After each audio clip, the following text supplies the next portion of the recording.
And here's the news, Diana. Thanks, Clark. Where's the glasses at? Hi, everyone. I'm your host, McKayla Grundahl, coming back today with another Haydenfilms Minutes video. So I just wanted to quickly remind you guys before we hop on in that today's video is sponsored by the Haydenfilms 1.0 $10,000 screenwriting competition. So if you're a screenwriter wanting to submit your screenplay, visit the comments below and we will have that link where you can do that. Also, be sure to subscribe to the Haydenfilms Minutes and then click on the notification bell so you can be notified when we come out with more Haydenfilms Minutes videos. And if you want to check out any of our previous Haydenfilms Minutes videos, click on the cards in the top right-hand corner. All right, so as per usual, I bring you 3 news articles that I think that are really important to discuss. So the first one that we're going to dive right into is titled WomanOwned Delaware Business Celebrates 14th Anniversary. So I thought that this was really interesting because this woman started her company called Eye Candy. Her name is Damian Golden.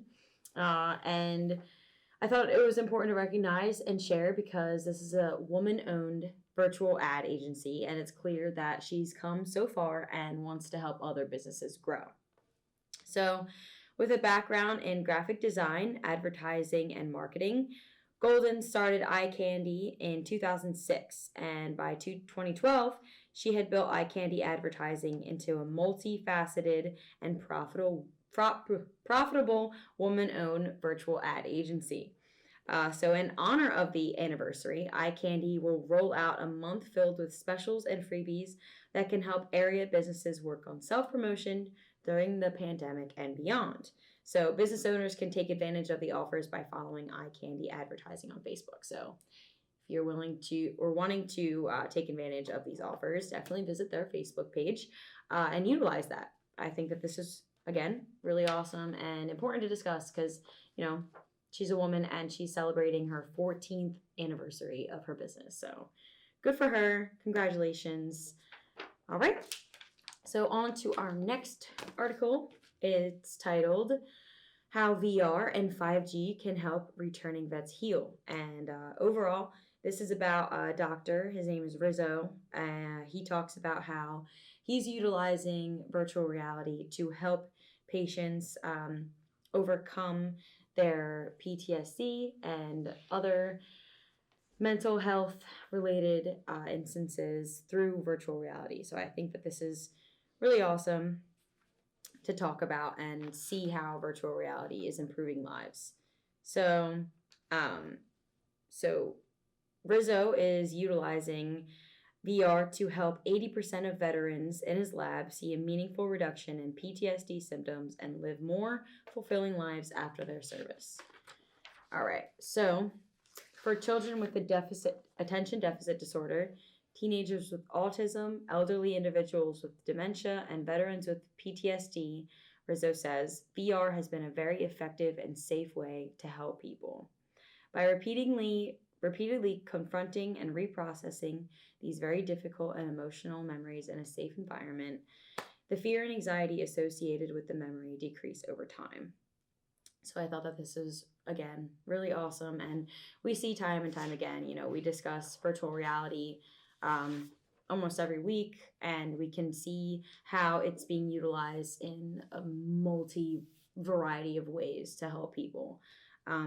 So he says that the type of therapy of VR has 2 purposes. One, the repeated exposure to an event has been shown to reduce the fight or flight response. And 2, feeling safe in a VR environment will allow the subjects to open up in ways that they may not have been able to had it been a real person. So in recent studies, researchers found that patients were more likely to disclose PTSD symptoms while speaking to a virtual human than to an in-person clinician. So I thought that this was, again, really awesome because opening up can be really hard for anyone dealing with any mental health related issues. So patients working with Rizzo saw a 50% decrease in symptoms like anxiety, depression, anger, and isolation.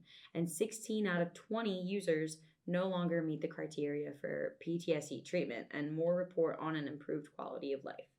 So, again, this is amazing.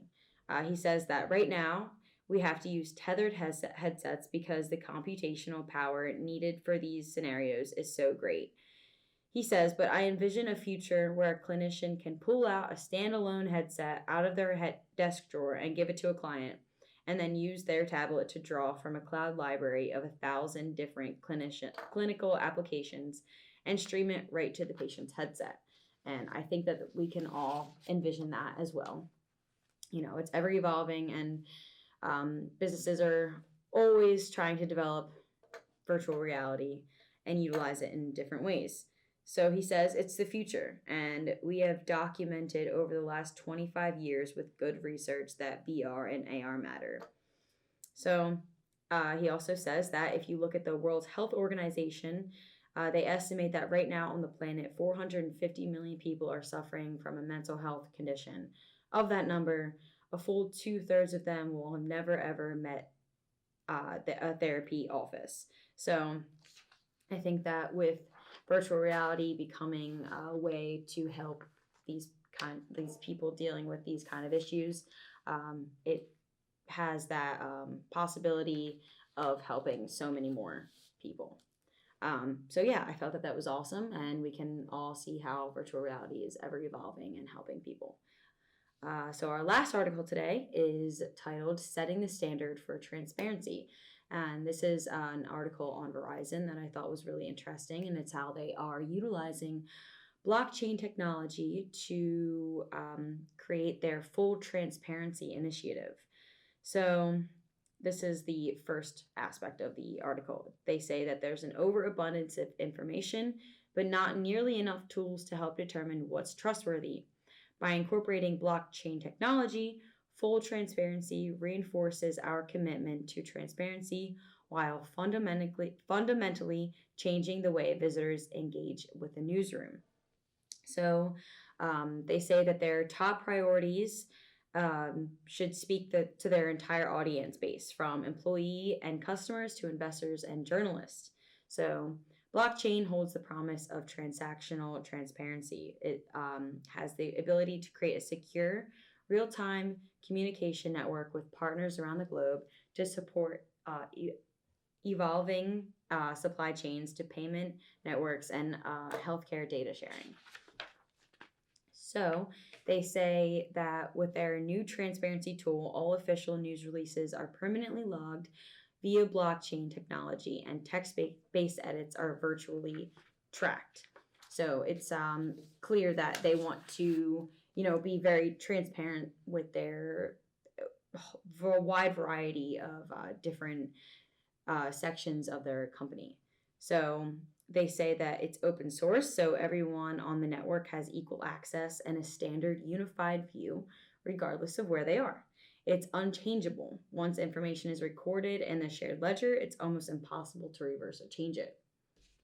So in the age of where misinformation is quite prominent, which we can all see to some degree, I think that this is really awesome that they're implementing. So it's clear that blockchain is really changing the game and ever evolving. This article, they also say that it helps confirm or reject claims from outside sources to, again, combat the spread of misinformation. It reduces the steps required to confirm details and makes the research process more efficient. It creates a trustworthy, authoritative source for confirming company information, and if it facilitates understanding of all changes made to official news releases. So I think that this is awesome. They continue to evolve by using user research to develop their new system. Again, this is awesome. They're reimagining newsroom transparency, and they expect moving forward to ever evolve with this. They say that if you or an organization are interested in blockchain technology, they can help you innovate and bring more credibility to your publishing model. So get in touch with them and explore the possibilities of blockchain technology. So again, check out that article if you want to learn more about blockchain technology and how they are utilizing it in their company. So again, I'm your host, McKayla Grundahl, with today's Haydenfilms Minutes video. If you haven't already, again, be sure to subscribe down below. Check out our screenwriting competition if you're a screenwriter and want to submit your screenplay. And yeah, I hope you all had a great weekend and you all have a great week coming forward. All right, bye-bye.